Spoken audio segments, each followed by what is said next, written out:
develop confidence, integrity, and a strong sense of responsibility. The theme of today's session reminds us that true leadership lies in making informed decisions, upholding ethical values, and working for the greater good of society. We are confident that this interaction will enrich our students' knowledge and motivate them to become responsible leaders of tomorrow. To commence today's program, it's my privilege to invite Dr. A. Seshachalam Sir, Principal, Vaagdevi College, to kindly grace the dais. Welcome, sir. With great honor, I request our esteemed Chief Guest, Sri Ajay Mishra Sir, to kindly grace the dais. Welcome. I request everyone to greet our dignitaries of the guests with a warm round of applause. Now, to formally inaugurate today's industrial interaction program and to deliver the presidential address, I respectfully invite our respected Principal Sir, Dr. A. Seshachalam Sir, to address the gathering. Thank you, sir.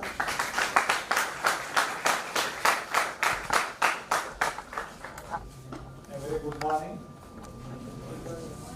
On behalf of Vaagdevi family,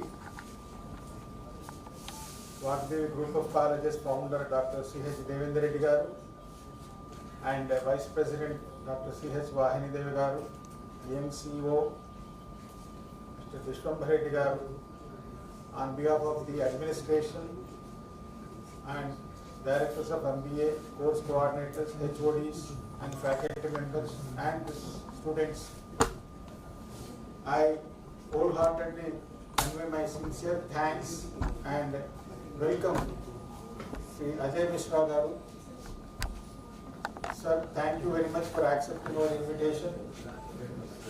You are here to enlighten our audience, especially the students of BCom and BBA, on the topic leadership and decision making in public administration, which is the need of the hour for the management students and commerce students. Thank you very much, sir, for accepting our invitation to be the chief guest of this occasion and for accepting to deliver this lecture for the benefit of the students. And I take it a privilege to welcome all the faculty who are here from our degree and PG college, the director, Professor K. Raj Reddy Garu, former director of the MBA program, and HODs, IAS coordinator Dr. G. Raja Prasad, Dr. Dattatreyu, HOD of Commerce and Business Management, and Subhanakar Reddy sir, all the program coordinators, HODs and faculty members and students. It is my pleasure on my part to associated with this type of program. Really, we felt very fortunate to have such type of eminent individuals who are with us today. Sir has accepted our invitation and we felt very happy on the day when he has given his consent to address you people. So we proudly say that, sir, very recently we have become a deemed university. We have attained this deemed university status, and our college is an autonomous organization where we hold more than 5,500 student strength, and we proudly say that more number of faculty members have PhD, they have completed their PhD degrees, and many among them are on the pipeline.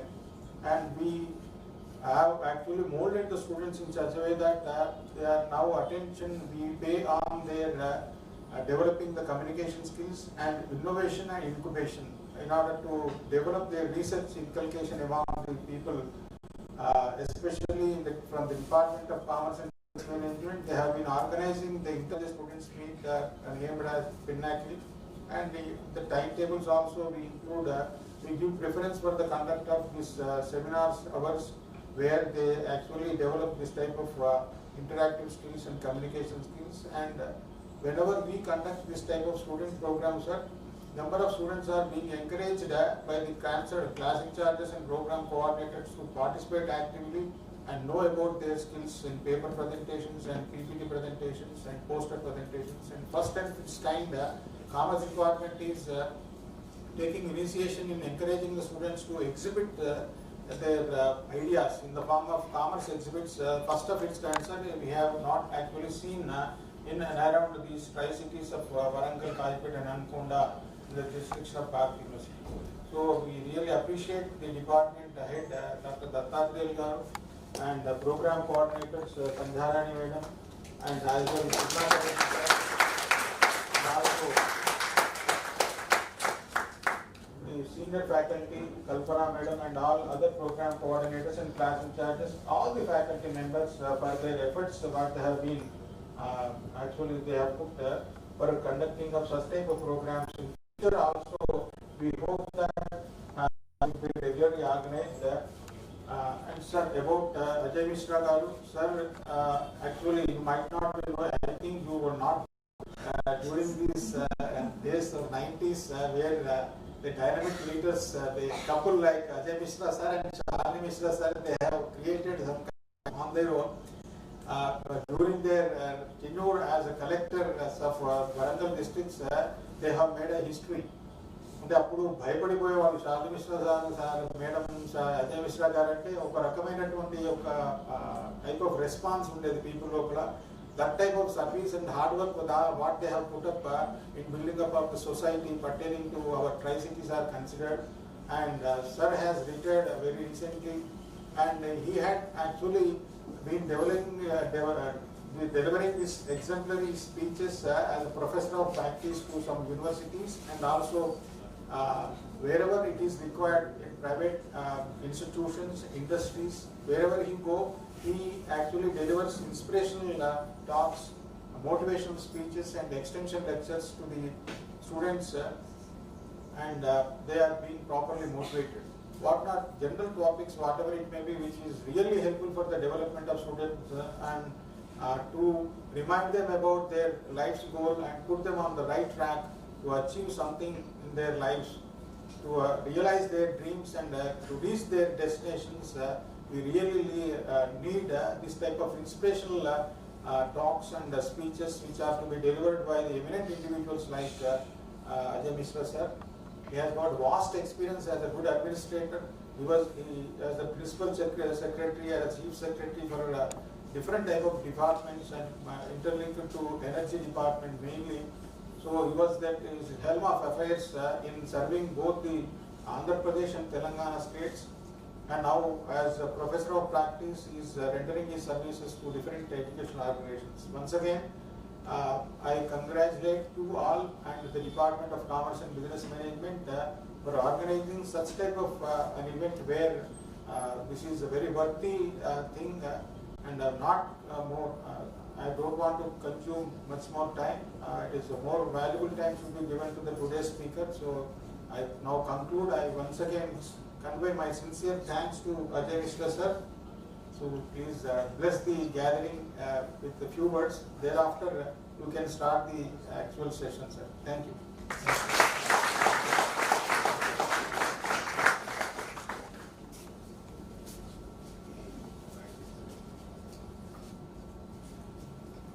Good morning, everybody.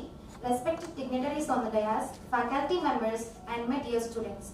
It is my privilege and honor to introduce our esteemed guest for today's industrial interaction event. Shri Ajay Mishra sir is an eminent retired Indian Administrative Service officer of the 1984 Andhra Pradesh cadre with more than 35 years of exemplary service in public administration, governance and public policy. He holds an MA in Politics and MPhil in International Politics from Jawaharlal Nehru University, New Delhi. During his prominent career, he served in several key positions in the governments of Andhra Pradesh and Telangana, including Commissioner Secretary, Principal Secretary, and Special Chief Secretary. He successfully led major departments such as Transport, Rural Water Supply, Information Technology, Home, Infrastructure, and Investment, Higher Education, General Administration, Revenue, and Energy.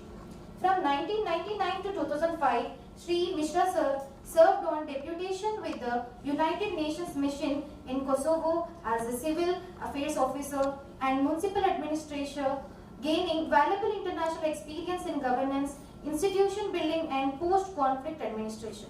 As Special Chief Secretary, Energy Department, Government of Telangana during 2016 to 2020, he played a pivotal role in accelerating the state's renewable energy initiatives, particularly in the expansion of solar power generation, helping Telangana emerge as one of India's leading states in the renewable energy sector. Following his retirement, Sri Ajay Mishra sir has continued to contribute to national development as the National Chairman of Unity of Nations Action with Climate Change Council and Director General of Renewable Energy Society of India, RESI. He is actively involved in promoting climate action, sustainable development, renewable energy, environmental policy and institutional collaboration. He also served as the Chairman of the Indian Red Cross Society, Telangana State Branch. An inspiring administrator, visionary leader and passionate advocate of sustainable development, Sri Ajay Mishra sir is widely invited to address universities, professional institutions, industry forums and policy platforms on leadership, governance, renewable energy, public administration and national building. It is rare privilege to have a personality of his immense with us today. So we are deeply grateful for your time and wisdom. Ladies and gentlemen, please join me in giving warm round of applause to Sri Ajay Mishra sir as we invite him to share his insights with us. Welcome sir.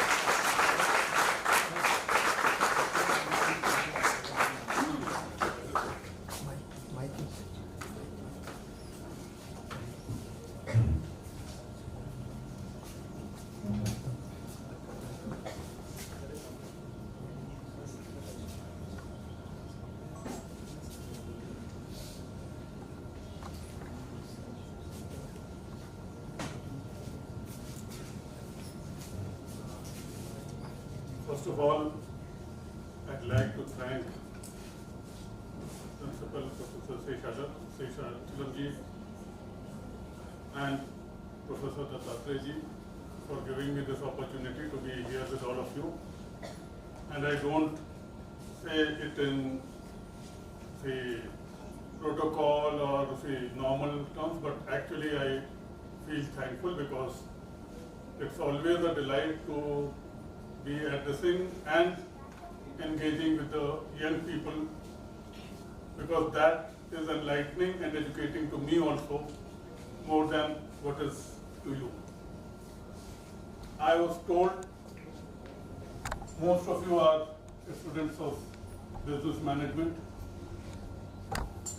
and today's topic is leadership in public administration. What is the subtle difference between management and leadership? Can anyone guess in one sentence or two sentences? Leadership and management. Some things are common between the two, and I will start by quoting a renowned author, Mr. Peter Drucker. Some of you must have read about him or read his works. His quote about the two subjects, two activities, I call it management and leadership, is management is doing things right. Management is doing things right. The same applies for business management also. And leadership is doing the right things. Leadership is doing the right things, because as leader, you cannot afford to make mistakes. See, leadership connotes many things to many people. In public administration, what does leadership mean? People like me, which is not written in most of the places. I'll try to say those things, because what is written in the books, what is written in the internet, you are much better and competent to read those things and take your lessons. See, leadership in public administration most of the times is not taught. It's not, we don't learn the qualities of leadership. We are told, that's all. At a young age, for most of us, leadership is thrust on us. Leadership is thrust on us. It is a slightly provocative statement which I am making, but that is how it works. We study hard, few subjects, we become masters, we appear for competitive exams, and once we are successful, after that in a short time of 1 or 2 years, after some exposure and training, we are given leadership roles in the society, in the government. So when I say that leadership is trust, it is that kind of a process which I am talking about. Some of us learn the leadership role correctly in a short time. Some of us are not able to do that. And the difference becomes clear when we interact with public, when the way we behave, the way we act, and the kind of decisions we take.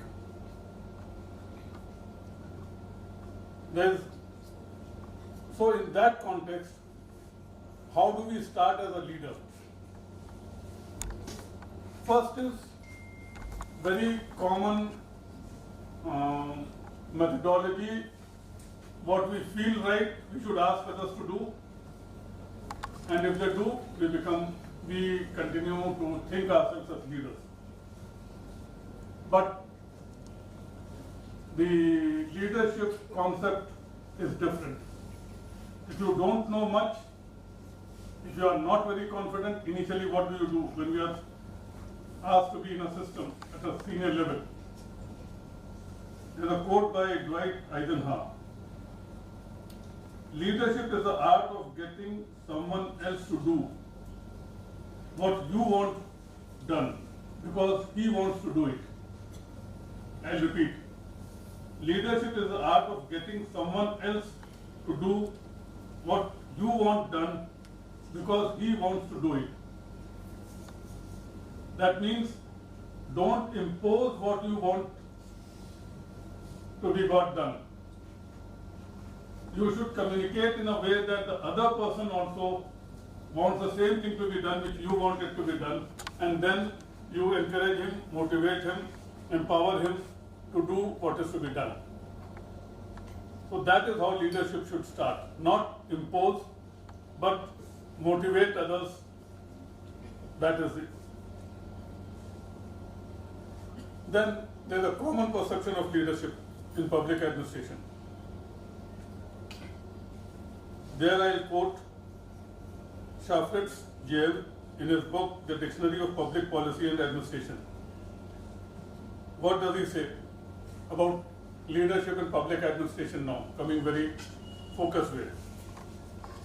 Leadership in public administration is the exercise of authority, whether formal or informal, in directing and coordinating the work of others. Most of the time what we see is what I have just quoted. Most of the citizens experience the exercise of authority in public administration. My point here in telling this is, when you get a chance in future, what is not to be done, what is to be avoided also, besides learning what is to be done. When we come to public administration as against business management, see, business management also there are few stakeholders. But the primary purpose of business management is to have profit for the company, for the institution for which you are working. Right practices, customer care are part of it. Similarly, slight difference for public administration. I'll start with what I said, to encourage, motivate. That I'll put it in a different way. Leadership in public administration is to align different stakeholders towards a shared public vision. The same point which I said in the beginning. That means you should think what is to be achieved, and I as a leader also have the same vision about development or progress, then only leadership will come. If your views are different, if your perception is different than mine, then it will be dichotomy somewhere and some failures will come. What does public administration want to achieve? To ensure sufficient delivery of services and good governance. To ensure efficient delivery of services and good governance. Who are the stakeholders? It's not easy. First, the society, the public. The sensitivity of public, the sensitivity of our society is one of the major stakeholders in public administration because we have to work for them.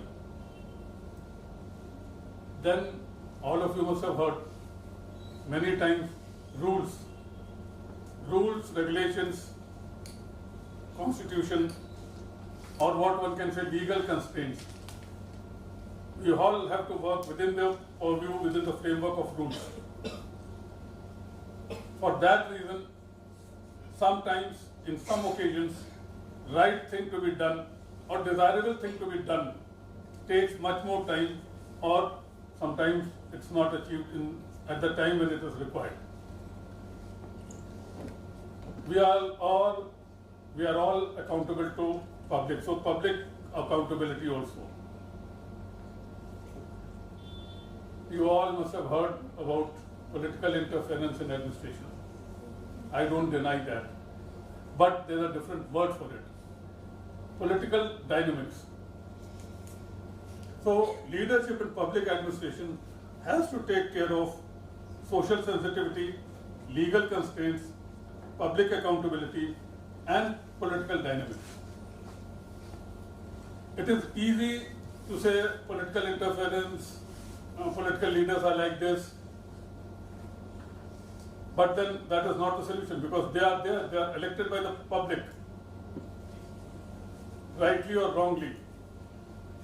They know about the public's wishes many times more than what the public administrators know.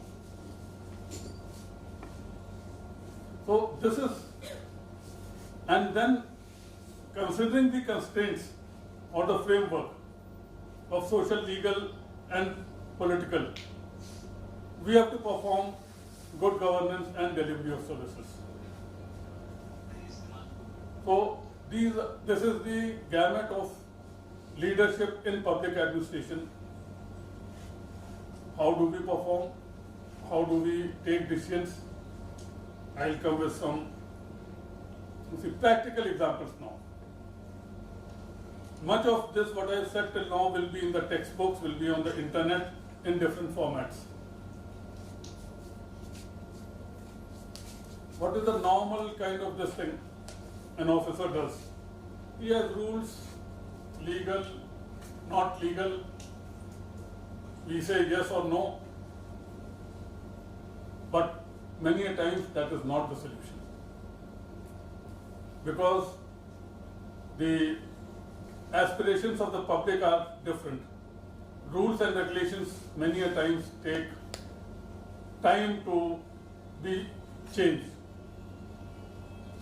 How do you say no and the other person doesn't feel very negative about it? I will tell a classic case where I experienced this. I was advisor to Central Minister in Delhi. Advisor means the files and all that, the administrative work of it, not the political work. And naturally, you see, Minister will have many pressures, as I say, political dynamics. At that time, Minister was contesting elections, like this, the last 2 months. During the 2 months of election period, some decisions have to be taken. Work of the government has to continue, it can't stop totally. Minister will be in his constituency campaigning from morning till evening. Right? I have to get time from the minister to get the files approved and pass on the instructions to the bureaucracy, if I can say, because I am the link between the two. I used to get time with the minister only once a week at midnight to discuss files with him and take decisions. Once a week, because he is in the midst of campaigning. That is important for him. If he doesn't do campaigning, he loses the election, and after that, say, he is not a minister, so it's a life and the survival question for him as a minister. For me, as a public servant, normally my office timings will be 9 in the morning till 6 in the evening. But that is the only time which he gives. I can say no, I can be angry about it or disgruntled about it. But I said, okay, fine, because daytime I don't have to work. So as well, I modify my working hours to that. As an advisor, the post is called private secretary to minister. I had a team of 3-4 people who used to see the files and then tell me the brief, and then I used to see myself and advise the minister and take his orders. One of the weeks, because it's weekly once only when I am getting time, normally there used to be 50 to 60 files. Fine, see, that is my job. I used to do the homework during the daytime and be prepared to brief the minister on all these 50 to 60 files at 12:31 at night. I am not joking, 12:31 at night. He has come back after campaigning. He has to answer to many people who have come at night also to him, all kinds of political things. I will be sitting there on the side when all these people have gone. Then my turn comes. So out of 50 files, one big file was there. So in that my deputy told me, sir, in this file, minister wants this order to be passed. Minister has agreed on something. I said, very good. See, because so I read 99 files. Sorry, 49 files. That file I don't read at all. First I brief the minister on the 49 files. It takes about 1 to 2 hours for that and get his orders. The last file, it was big one. So I said, sir, this is the file. He said, sir, this is what you have asked orders to be passed. Then minister asked me, have you gone through the file? I said, no, sir. Why? So, because I was told you want this order, so why I should go through the file? And see, I could tell the minister because the way our relationship, my advice to him, my actions, there was a lot of trust between the two of us. So when I said that I have not read the file, minister said, okay, you read the file and come back to me tomorrow. I said, okay, very good. Next day with that single file, I go to minister at midnight. Normally what I should have done, I could have done, or many do, no sir, this is a wrong thing to be done, you should, this thing. I thought how to tell the minister, because if he has agreed to, on some part information I'll say, or on some consideration or some interest, some friend's advice, some childhood friend or whatever you can say. So at 1:30 midnight, I go with that file. Minister asked me what I should do what we should do. I said, sir, my advice is please don't sign on the file. He asked me why. That was a challenge for me, how to word my response. I said, sir, you have not signed on this kind of a file for last 2 years, when I was working with him.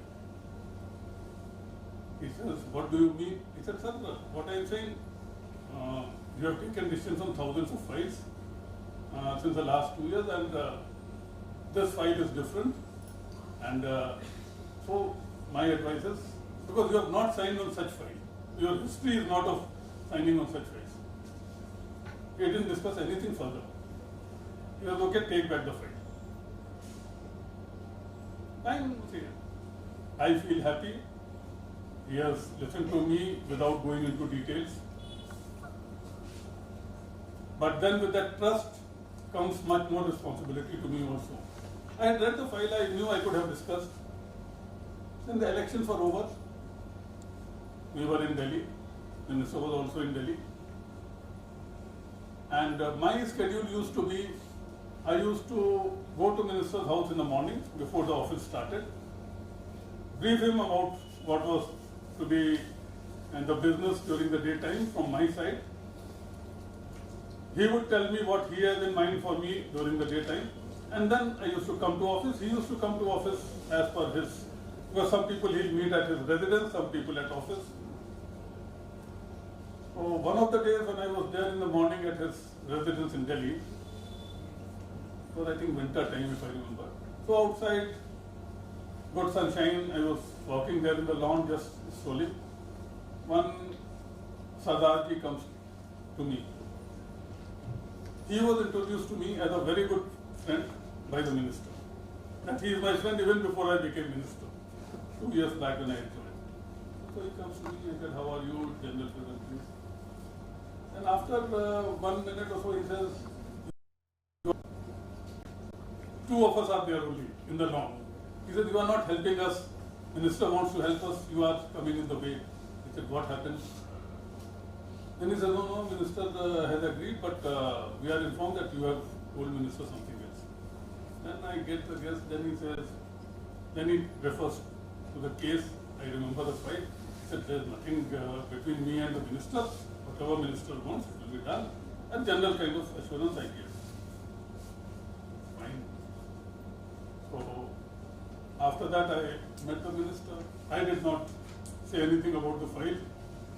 Minister also did not say about the file, so I guessed it was this man only approaching me to get the things done. But then when the Minister comes to office around 11:30, I was there from 9 o'clock onwards, the Minister asked me to come. The Minister says, you know that file and all that? I said, yes, sir. He says, can you get the file? See, my professionalism was that in next 2 minutes, I was there with the file and the proposed order before the Minister. So I went with the file. Then again Minister asked me what we should do in this case. And it's not that his memory is weak. So I have to think of something to be told which is not the same as last time, because I can't tell the Minister that he has agreed before the person who is a good friend of his. Then I tell the Minister, sir, this is a very complicated file. It has been going on for last 10 years and it has to be studied in detail. So that, Minister says, okay, no, but we have to see, help him and all that kind of thing. What is it? Then I thought of it immediately, what do you think of it? You can't. And I said, sir, we'll call the Joint Secretary who is dealing with the file. He can explain the last 10 years history of this, so then we can take a decision. Now, when we should call the Joint Secretary next.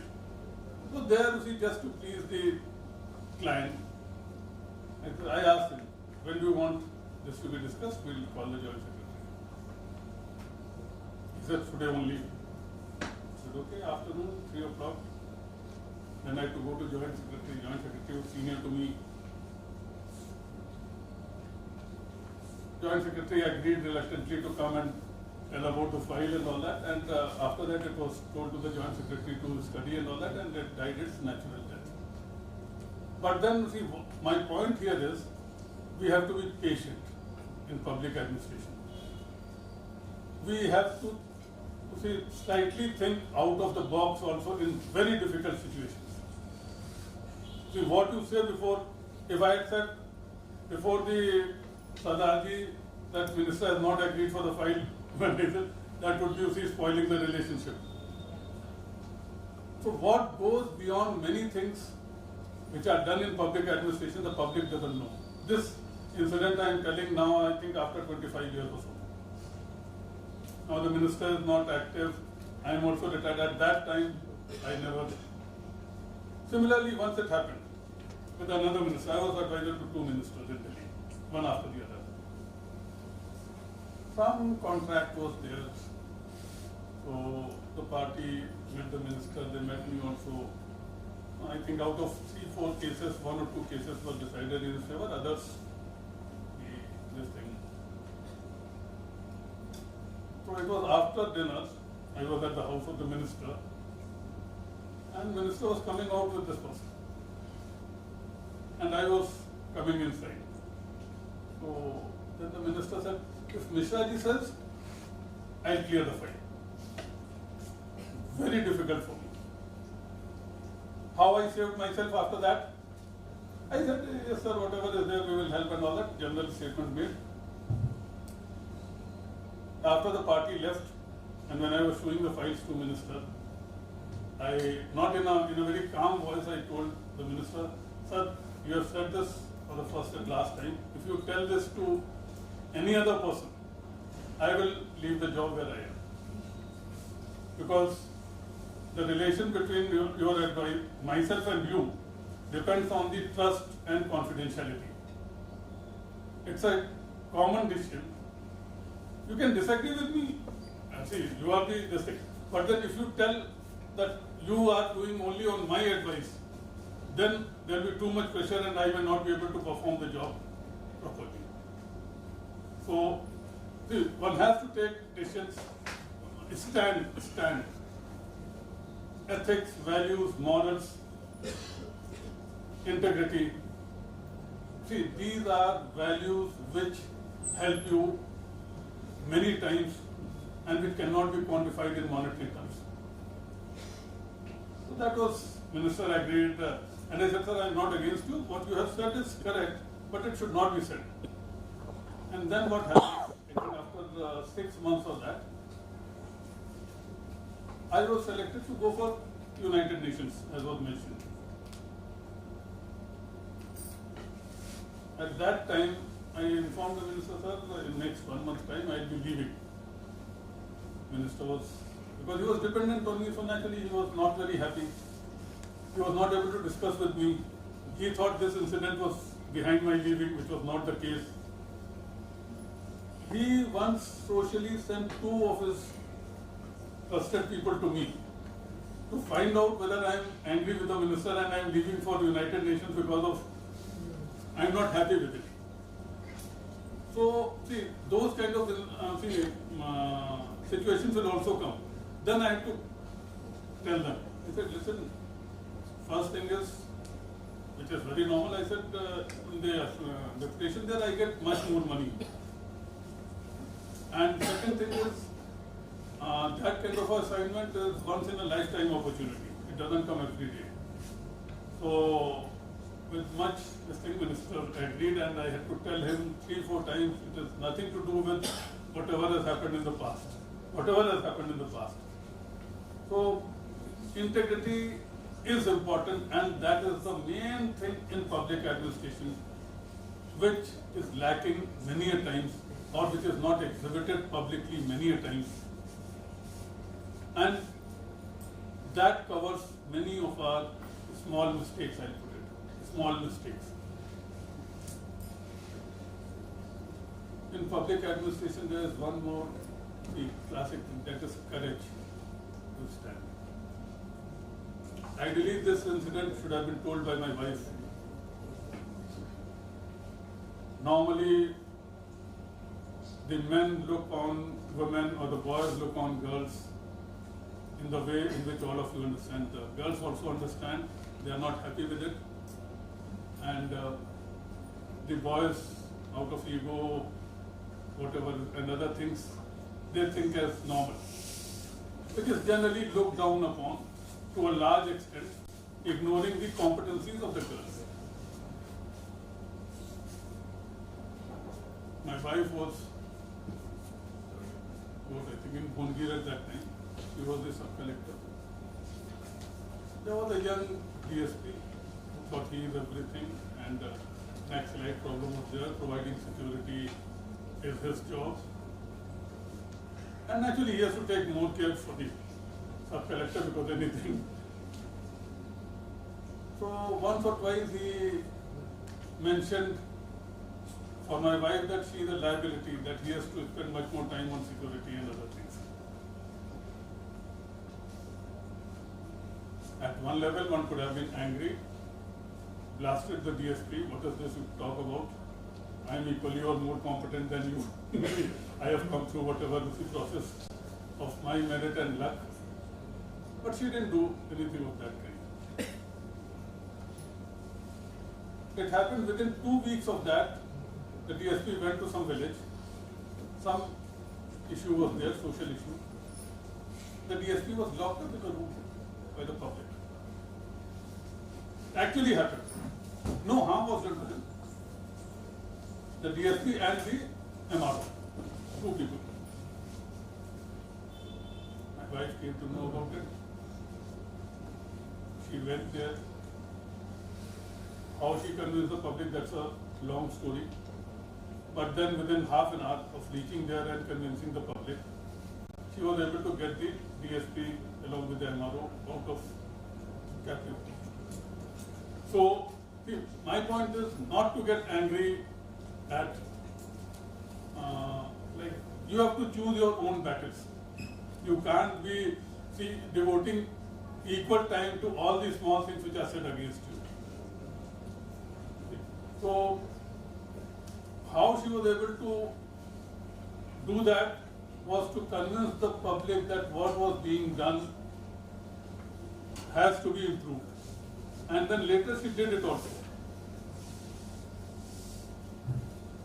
Why she is known here in this city?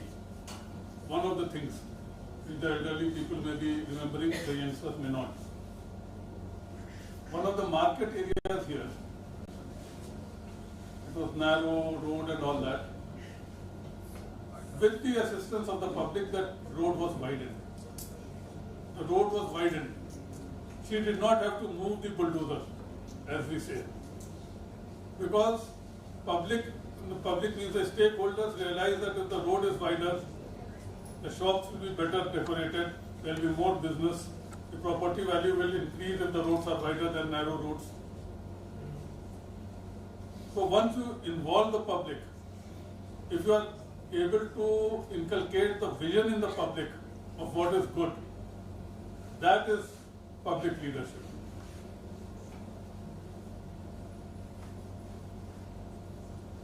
I'll temporarily stop with this. I think, better you pose your questions and I respond to it. That will be better rather than I saying one way. Because the questions which you have, the students especially, the doubts which you have, I'll try to answer them. Thank you. Anyone?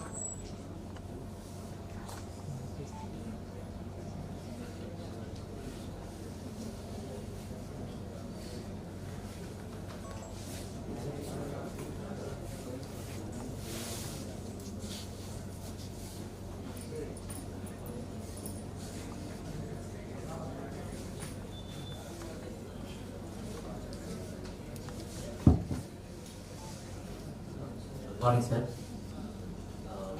How to be confident when we are speaking in the public? How to be confident when we are speaking in the public? Confident. See, like for the public administrators, I'd say, when we get selected out of such a stiff competition, why you should not have confidence? See, you are selected, say, 1,000, like in the IAS, they say about 200 people out of 10 lakhs who appear for the exams. So once you get selected, naturally the confidence comes in you. See, for the students who are not able to get through, yes, they may be very good academically also, but for some reason if they don't get, their confidence will be less. But for those who get selected, confidence is there. Only thing is, I'll answer, to avoid overconfidence. That is more important.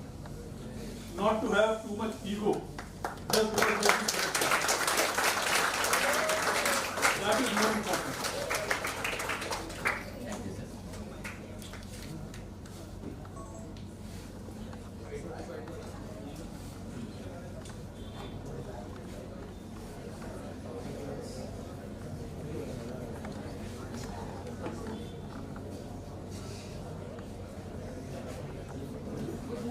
Good morning, sir. You speak with that. Good morning, sir. Sir, my question is that I'm being a BBA student final year and I'm also an NCC cadet at the same time. So whenever I get to be do any leadership activity as being in a leadership position, it is really tough when being a leader you have to always be correct. And under us there will be many cadets who will be trained. We have to be the example for them. So sometimes taking responsibilities feels heavy, and I used to avoid being a leader many times because it feels so fear to take an initiative sometimes. So is there any suggestions you would like to give to reduce that fear? Say, for all of you here, I'll put it. It may be 10% plus minus among all of you. You are lucky. You have worked hard before coming to this institute, isn't it? Yes. Does everyone get admission into BBA? No. You have got admission. That means you have done something, worked hard, better than others. That should be the starting point. Second, the fear of failure will always be there, or many times it will be there. By understanding things in your environment, in your say, NCC group and other things, some amount of planning, some amount of communication with your fellow students whom you have to lead, and setting an example before others. So like you rightly said, there are too many things to be done. You have to do it right. I told in the first Peter Drucker's statement, leadership is doing the right things. So you have to not only do the right things, but also communicate with your team how you are doing it, the right thing, and what kind of issues you have taken into account. Discuss with them. See, many a times discussing with them will give you more confidence. Then they will be able to tell you that yes, they believe in you. At least not all immediately, but over a period of time. So first, start with the confidence that you have come here to this institute, you have done better than others, you have worked hard, you are not doing anything wrong. And in that, first you should have confidence that you are not doing anything to favor anyone for your benefit or something. If you are clear in your mind, that will give you confidence. Yes. That you communicate, not in that way you should communicate. You should try to tell your team members what you want to do, how you want to do, engage them. Like I mentioned in one of the quotes, shared vision. They should believe in the same things to be done which you are planning to do. That may take some time. They may not immediately accept. You may have to slightly modify your original vision or original plan, taking into account their suggestions. Do that. Yes. That will be the way forward, and gradually you will gain more confidence in yourself and in your ability to lead others. But what I answered there, avoid overconfidence, avoid ego. That is important. Thank you, sir.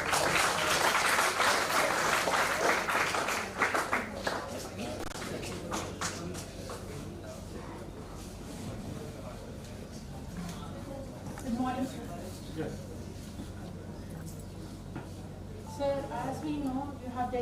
tied to the public service. So what advice would you give to the next generation to focus on the leadership and administration?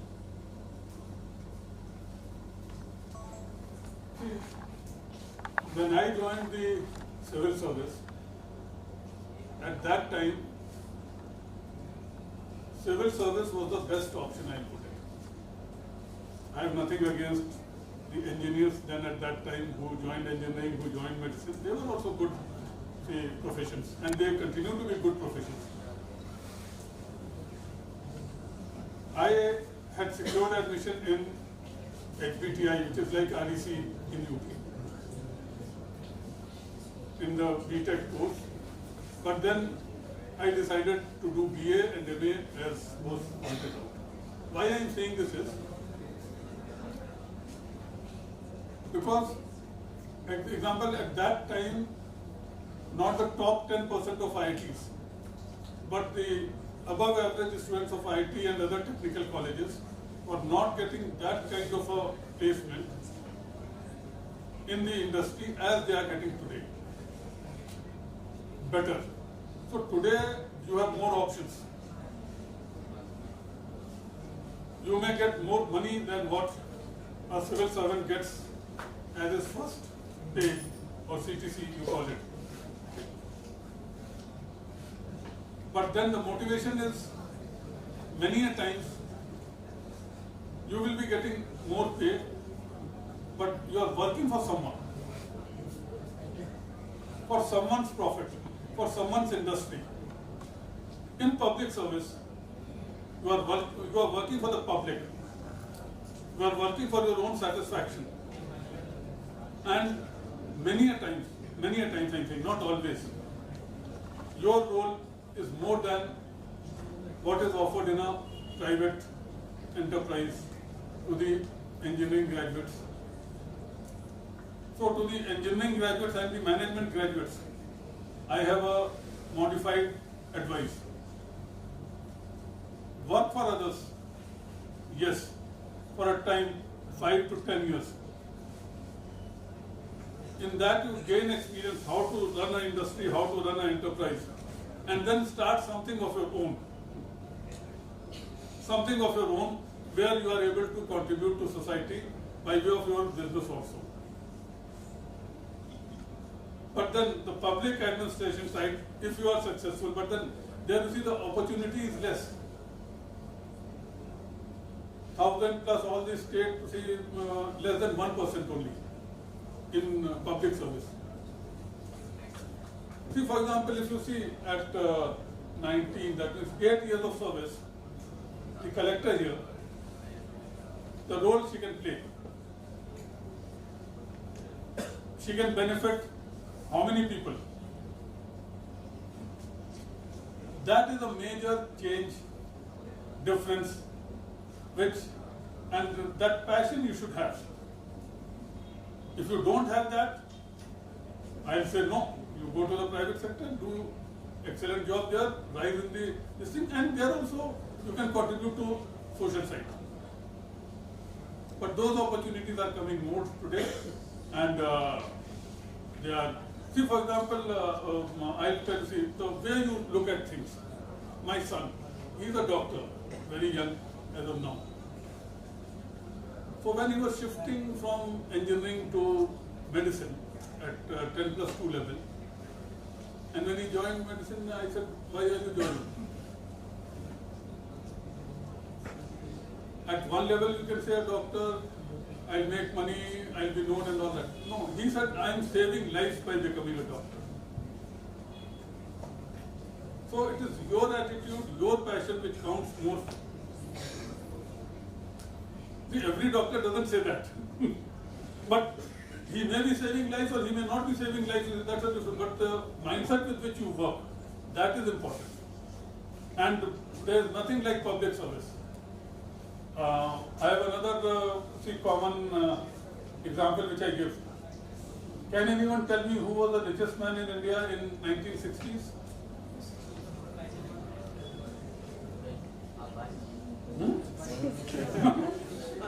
That's what I'm thinking. We don't remember.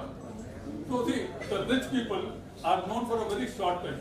The people who did social service there at that point of time, who did service for the public, they are known. See, so it's your outlook. You have to be public oriented. You should be thinking yes, and in that you have to like sacrifice or when you make something as a priority, you do on some other things. That's my brief response.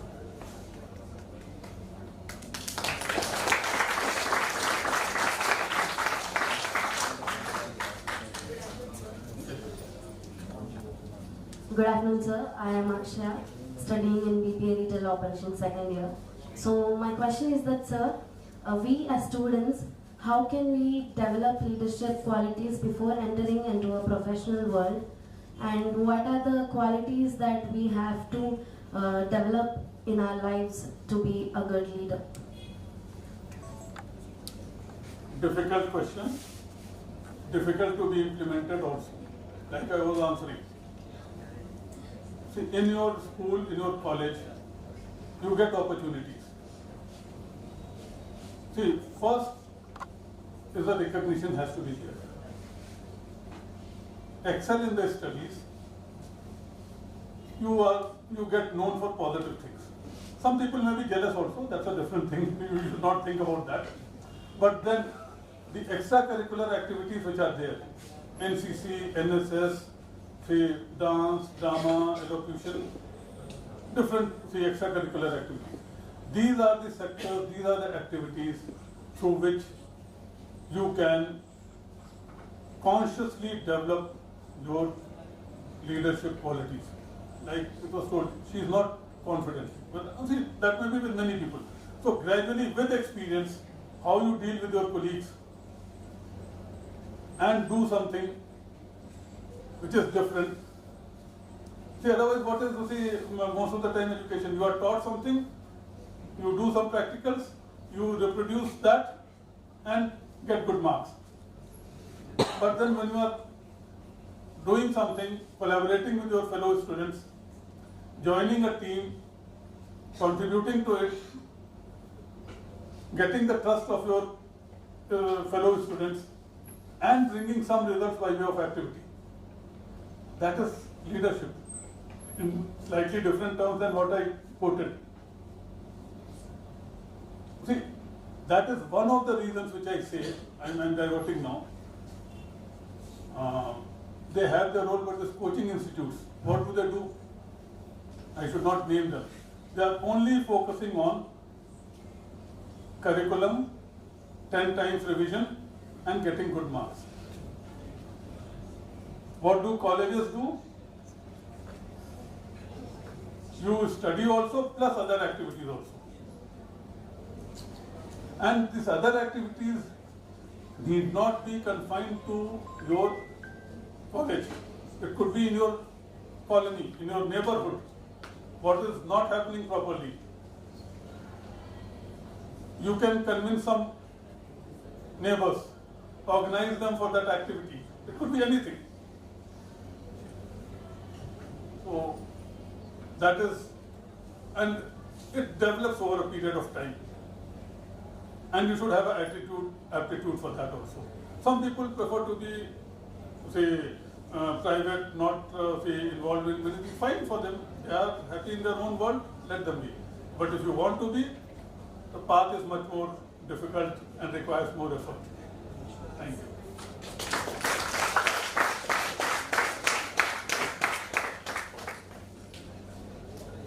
Good morning, sir. I am Sheikh Samir from BBA Retail Operations second year. So my question is, how do you deal with criticism when you make a controversial decision? The first thing is,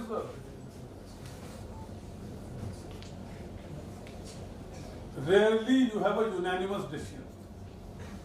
You said controversial decision, no? So rarely there is a unanimous decision today. But then how you are able to convince your colleagues, your stakeholders, the decision which you are taking for implementation. And if there is criticism, you try to nullify or minimize the level of criticism by your communication and trying to convince others. 100% they may not agree with you, but you also know that they are overall accepting your thing. So then you go ahead with it. See, some criticism will be there. Some criticism will be there, but then you have to be sure about yourself. You are not taking the decision because of some vested interest. You are not taking the decision because of your personal interest or personal benefit. And whatever be your understanding, you are taking the decision to the best of your understanding, and you have made an effort to engage the stakeholders in trying to convince them or motivate them for what decision you are taking. And if need be, slightly modify your decision if the criticism is valid and has relevance. This is a general advice which I can give.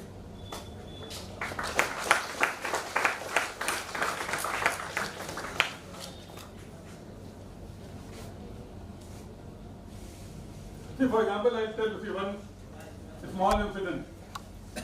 These are all 20 years back at least. I was in excise department, which is a very negative impression department. When prohibition was imposed in the state as a pilot project in Nellore district, I was posted as DC excise of that area, Deputy Commissioner Excise. I had 3 districts, Nellore, Prakasham and Guntur. So in Nellore I have to impose prohibition, and in the other 2 districts I have to increase the revenue of the government by selling more liquor, that is excise. The Minister of Excise happened to be from one of these 3 districts. So he used to come to his area. I think it was the first or second month when I joined. He gave me a list of 23 officers to be transferred A to B, C to D and all that kind of thing. I said, fine, let me see. I went for it. He came after 2-3 weeks. I told him, sir, I'm not in favor of this. I gave him reasons person-wise, who is like not all, but I said, there are this and his prohibition is more important, one should not touch. Because then next time Minister said, no, there's too much pressure on me, there's this, you don't understand, you are a bureaucrat, I have to deal with public, all that kind of this thing. I said, sir, if I do something which is not in the interest of the public and if this person doesn't perform, who is coming through your, and they are not his relatives or something, his own followers will be bringing that. He was adamant, then finally he said, one request you agree, rest I will not pressurize. I also thought, because I was only 2 months, I said maybe some this thing that I agreed 1 out of 23. The point which I am trying to make is, where there was difference of opinion, and the difference had narrowed down from 23 to 1, I took a chance. I gave that transfer order. 1 or 2 months after that, when Minister again came, like in between he came, he was sitting, 1 or 2 public representatives were there, and they were criticizing this particular excise officer for the way he had started functioning in that area. Minister told me, see, this excise officer is not doing good and all that. I did not say that he is the same fellow whom you had pressurized, the only one. But then, after 3 months, that is minimum 6 months, Minister agreed when I transferred him out. So my point is, if there is too much criticism, if there is too much of different opinion, and if you see some kind of a merit, value, whatever you can see, you should be willing to modify your opinion, and then ultimately the truth will prevail. You have done it out of no interest. You gave a person a chance that even though my report is that he is not up to the mark, but he may turn out to be up to the mark, but he didn't, so he was removed.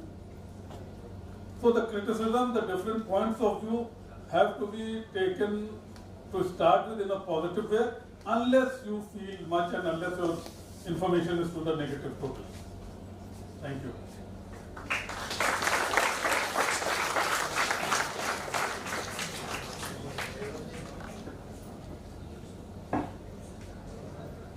Good afternoon, sir. Yes. My name is Manikaushik. I am BCom final year, sir.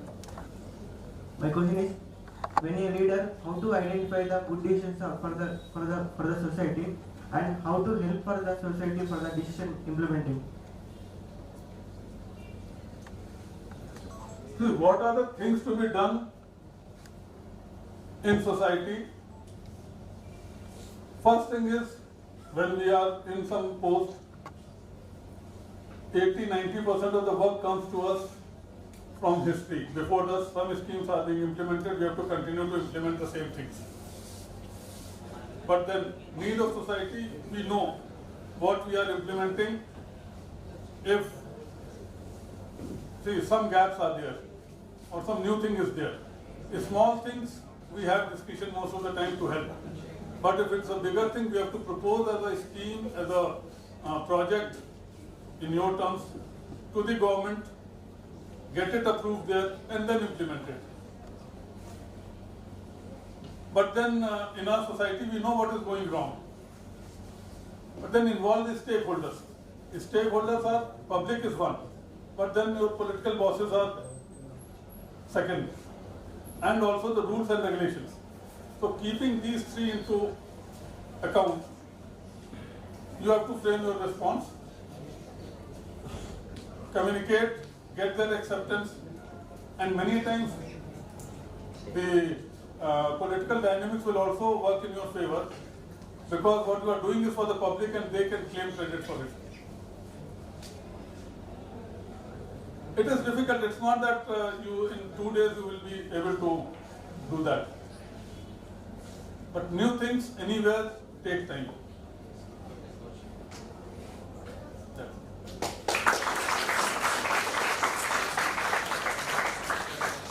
Good afternoon, sir. Yes. I am Kamita. I aspire to become IAS officer, and I recently started my UPSC preparation. Many people around us discourage us by saying UPSC is not for you, or you can't do it. And in such situations, should we respond to them, or simply stay focused and let us success become the answer? What is your advice to aspirants like me on handling negativity? As you rightly said, your aim is to become an IAS officer. Your aim is not to change the views of the people who are negative. To start, don't focus on them. You focus on your studies, on your mode of preparation. Or if you can have I had devised the answer. It's personal thing, bear with me for few minutes. I had taught in BA in my university. I was doing MA previous in Kanpur. The principal of the college knew my father. They were in different colleges. So, because of my merit, whatever the principal of my college proposed to my father that I did complete MA final, and he'll be made assistant professor next year here. Because see, if you top in BA, then see 15 subjects are there. Number one in MA was assured for me in MA first year itself. But then what happens? Some advice. I joined Master of Arts in JNU Delhi after leaving MA previous. Plus, after 1 year, I am becoming assistant professor. It was my choice. My father was also slightly not very happy because, in our society at the economic, financial level, we are job is this thing. So, when I came back, I used to come back in holidays. Once one of my father's colleagues asked me, why have you gone there to do MA? You could have finished MA here only. Same situation as yours, in a different context. Then I answered him only one thing. I didn't want to convince him because that is a different thing. I will say that standard of JNU is better than Kanpur and all that. He is a professor in Kanpur. I really believe that or accept that. So I said, uncle, मेरा दिमाग खराब हो गया इसलिए मैं दिल्ली चला गया. You understand that? So see, it was my way of not confronting him, focusing on this thing. And then the reverse thing starts. Next time he asks, अच्छा वहाँ पे क्या होता है, क्या पढ़ाया जाता है? Then he is asking me. Well, I have a chance to convince him that, and much easier that there it is better. So don't focus, don't waste your time on these people. If they want to give you positive, constructive advice, accept it. Otherwise, the less time you spend with them, the better.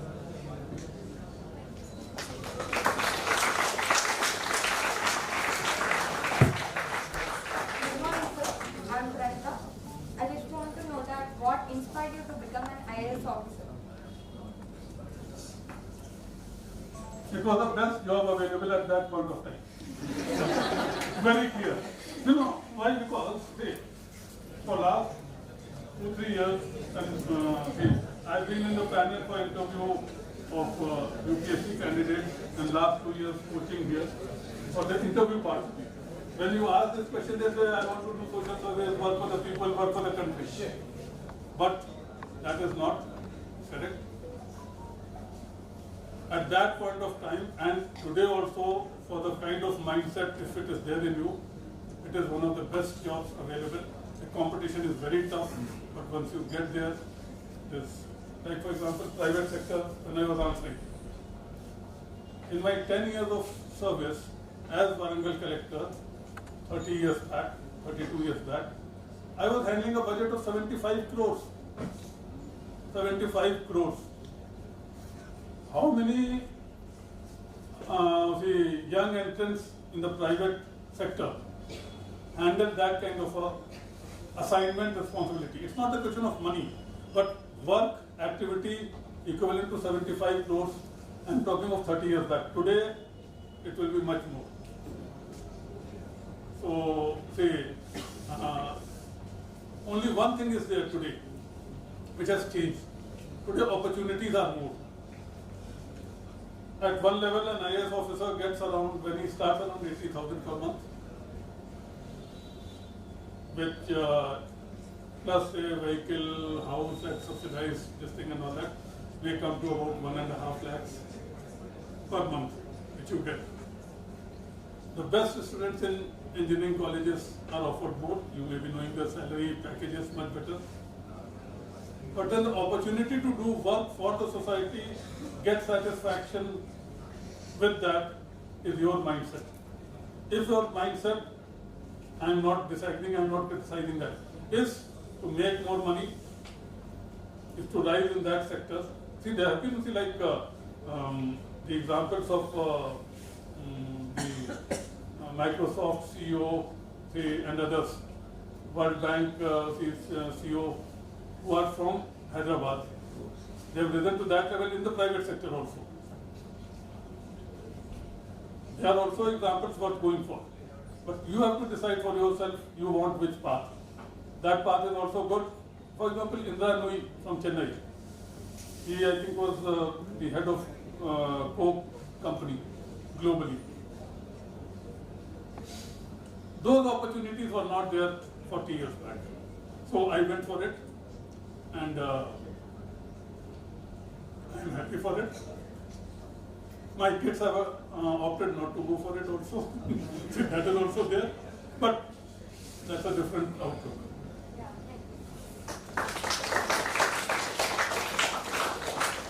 Good morning, sir. Here. Sir, as an IAS officer, did you face any threats in your life? Threat was mainly challenges, sir. Challenges. No, like threats were also there, G. Like when I was here at that time, some of you may have seen this thing. The Naxalite movement was at its peak. I think it was 94. I joined here as collector. I worked in Muluk. How many of you know Muluk? I have stayed as sub-collector Muluk in Muluk village for 1 year. At one level, it's a challenge to stay in such a small village when you have been in bigger places. But then, in 1994, I joined in April sometime. December first week was the elections.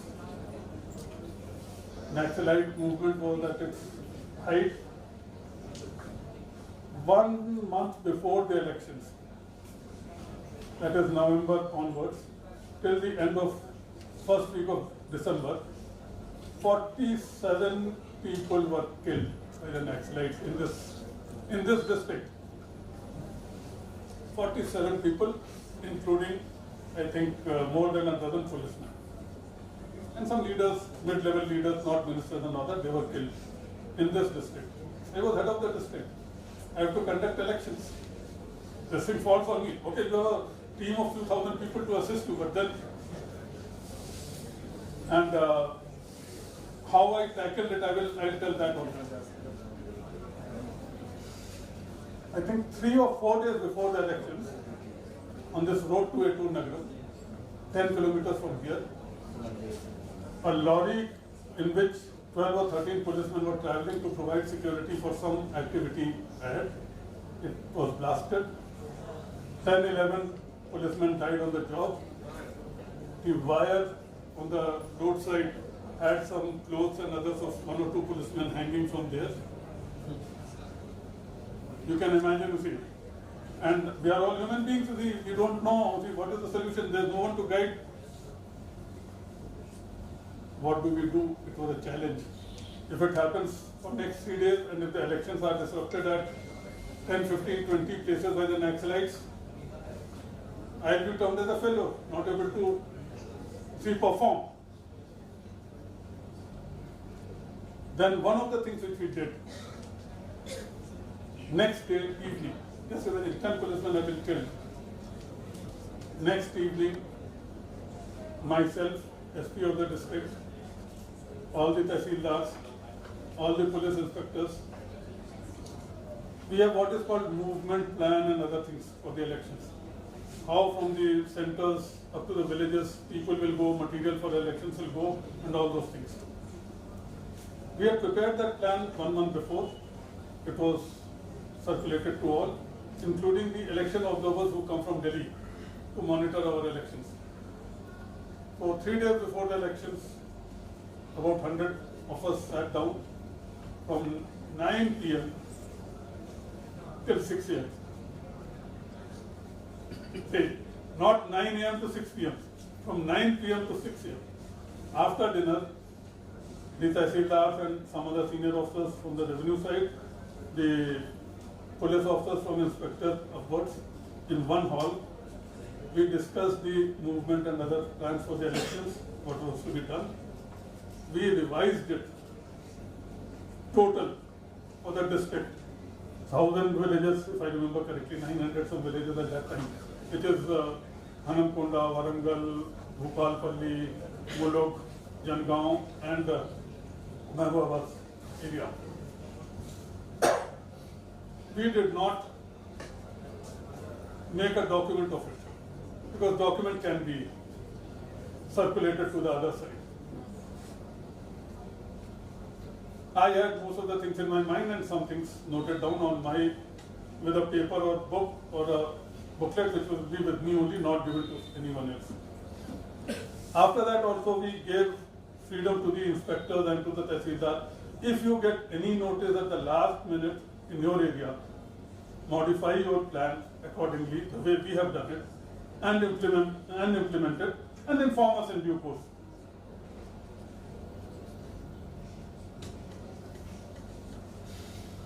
Action was taken against, I think, 3 Naxalites in the next 3 days. And after 3 days, I was lucky.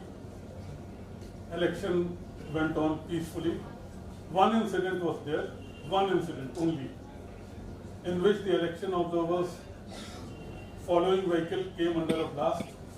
Nothing happened, no one was killed or seriously injured. And I think at one place, some people came and took away one ballot box. So that's a small thing for us. After 2 days, election is held in that village only. So that was one of the challenges where I felt that my reputation, my image was at stake. Because see, 47 people dying or killed is not a small number. And it was being, by that time, TV had come. So it used to be on the TV also. These many people killed and all that. So that was a big challenge. I was lucky. Came out successfully. And I can tell you why I am defining success. Not because I am telling. What happened in that day, on the election day morning, when this one ballot box was taken away, the mobile phones and the other form of communication were there in basic level at that time. So the Election Commissioner of India got the news before us. Just see. He rings up the Chief Secretary of the state at 10:30, 11. He asked what is happening in your state. Chief Secretary said everything is fine, sir. Then the Chief Election Commissioner says, I know more about your state than you do. That was his classic comment on the phone. And he says the ballot box has gone from Varangal district and all that. Fine, see, he said, okay. Then in the evening around 3 o'clock or 4 o'clock, this road through Narsampet to Mahbubabad. The election observer went 100 meters on the side of the road to check a polling station, and when he was coming back, his vehicle passed, the next vehicle came under a blast. The election observer sees behind, and he told later, he saw something like Nagasaki, Hiroshima kind of a crowd, not very high. He did not stop. See, his own staff was there under the attack. He did not stop. After 15 minutes, he stopped at Mahbubabad guest house. There I get the news from him. I make arrangements. I said, sir, don't come by road again. And I had told him that take some MRO's advice and then only go to inside places. But then he had not followed that because he will be knowing. Anyway, from Mahbubabad to Varangal, Hanampunda, he came back by train. He was so shaken that he spilled his tea on his shirt in my house. At that time, the phone call comes from the same Chief Election Commissioner from Delhi to Chief Secretary. If there is anything which we can do for you. Because when the election observer is under attack, they are more bothered. So then Chief Secretary rang me up. Fortunately, I had the information. I said, sir, don't worry, everything is taken care of. Election observer is safe. He is coming to my place in next 10 minutes. All those things. So, see, people will have different things.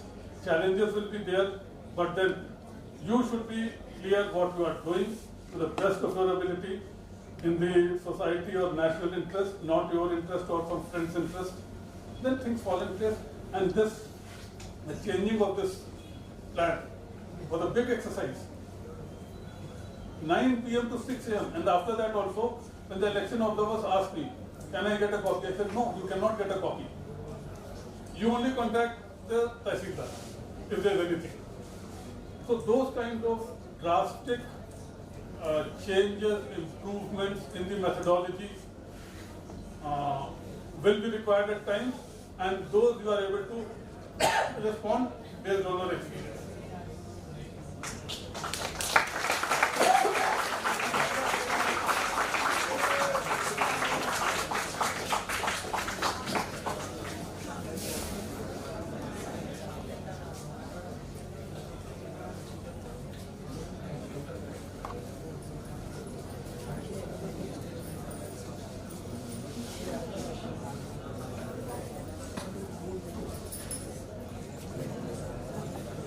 Because I'll offer one more thing to all the students here. Whoever is aspiring for the IAS, please, for the written exam up to that, you make your own efforts. If anyone is able to get to the interview stage, I will ensure that you get free coaching and mentorship for the interview level in advance.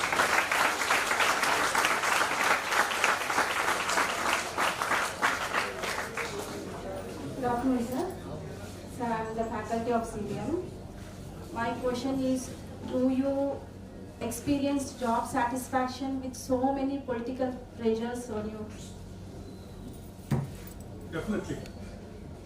Only thing is, there are some jobs which are perceived to be very good, but then when we go to the jobs which are perceived not to be so good among the public, among the vested interests, I will put within quotes, you find much opportunity to work. For example, if I can put it, roles have been there, but then I found the first satisfaction when I was in rural water supply. With my friends, because I had moved from transport to rural water supply. So some of my friends were not happy at that, because one can imagine it. But then I found much work to be done there, because if through projects, funds, you are able to provide drinking water supply in the villages, the kind of satisfaction you get is much more than helping an industrialist in the industries department. Similarly, I'll tell you, not because I'm in a degree college, when I was in higher education sector, similar thing was there. Because I knew of the challenges, drawbacks, shortcomings, improvements which could be made in education, higher education sector, I was able to do much of it. And but to do things in spite of the political pressures, you have to build a reputation among the politicians. See, that is difficult. That doesn't come in the first round. It takes few years. For example, when I moved to education, higher education, that was 14 years back.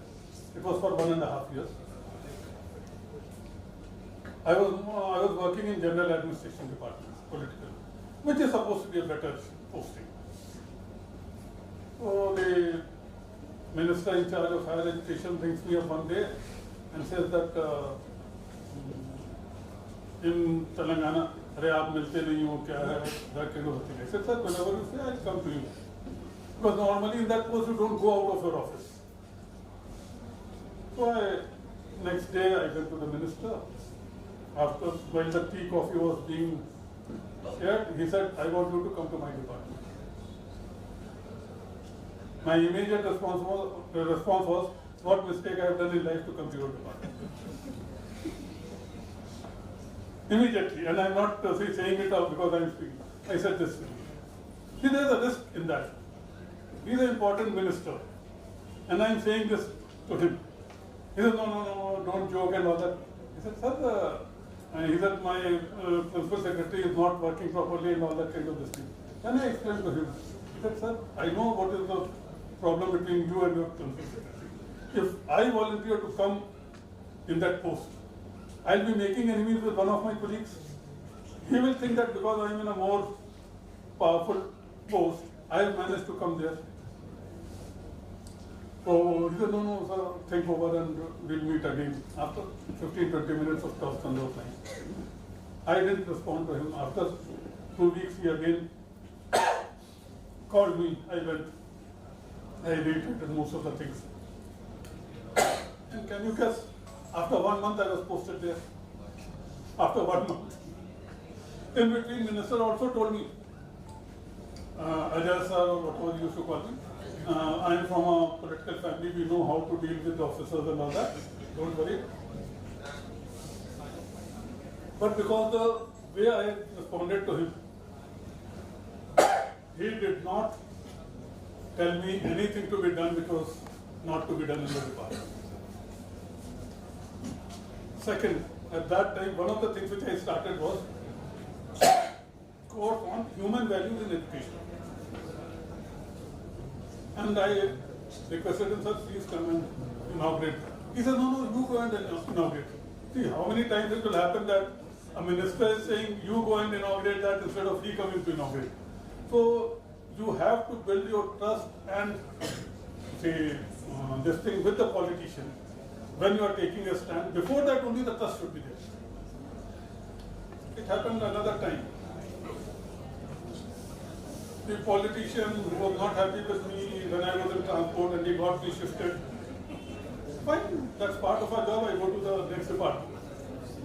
Then I was in IT. The same politician rang me up.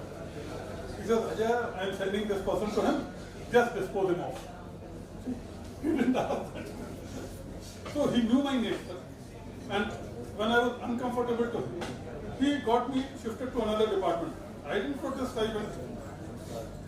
But then when his compulsion was to recommend someone to me, he did not say that you do this work. He said you listen to him, basically listen to him and deal with him. So no instructions were given next time to me. I am happy at that. You lose out on some things when you take a stand. But then ultimately they also know how much they can pressurize. Thank you.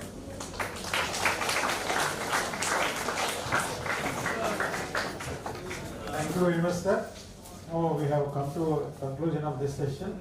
It was a very lively session. More number of students were involved in interacting with you. Really a benefiting and beneficial session for the audience, sir. People are enlightened with the valuable piece of advice and the awakening address what you have delivered. And also it was interlinked with your real life incidents which were really inspirable. Thank you very much for your valuable time. Now it is time for celebrating the today's keynote address and chief guest of this session. Sir, as a token of appreciation from Vaagdevi family, I request all the dignitaries, those who are off the dais, to join me for felicitating the students. I'm happy to.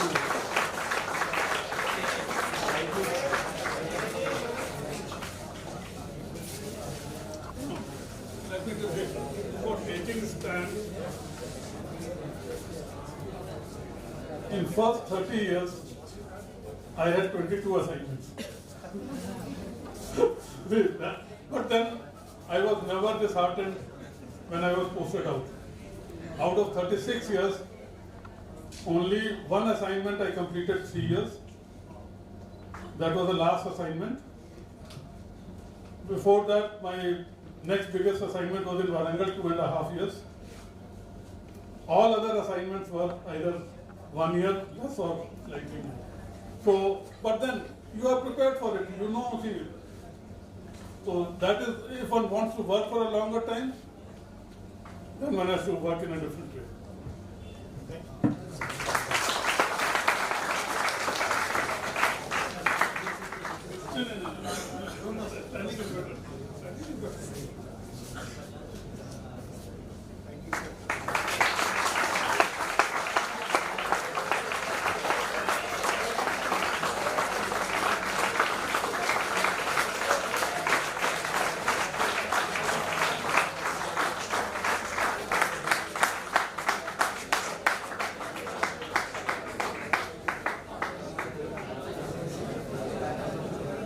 On behalf of Department of Commerce, Business Management and Administration, Vaagdevi Degree and PG College, I would like to place on record our heartfelt thanks to Shri Ajay Mishra sir for sparing his valuable time and enriching us with such insightful thoughts on leadership and decision making in public administration. His works on leadership and decisive government with his real-time experience in situations, how leadership works in public administrations, with the statements of different authors like Peter Drucker about leadership and management, how they go hand in hand in public interactions and society. His works on different perceptions, how to handle and understand the sensitivity of public and society, common methodology, political dynamics, how patience works in public administration, and how to take strategical decisions when required. With his personal experiences during his services will stay with us long after today, guiding us as we step forward in our academic and professional journeys. Once again, our sincere gratitude to Sri Ajay Mishra sir for his time, wisdom and inspiration, and to everyone present here for making this event a success. Thank you everyone. Thank you sir.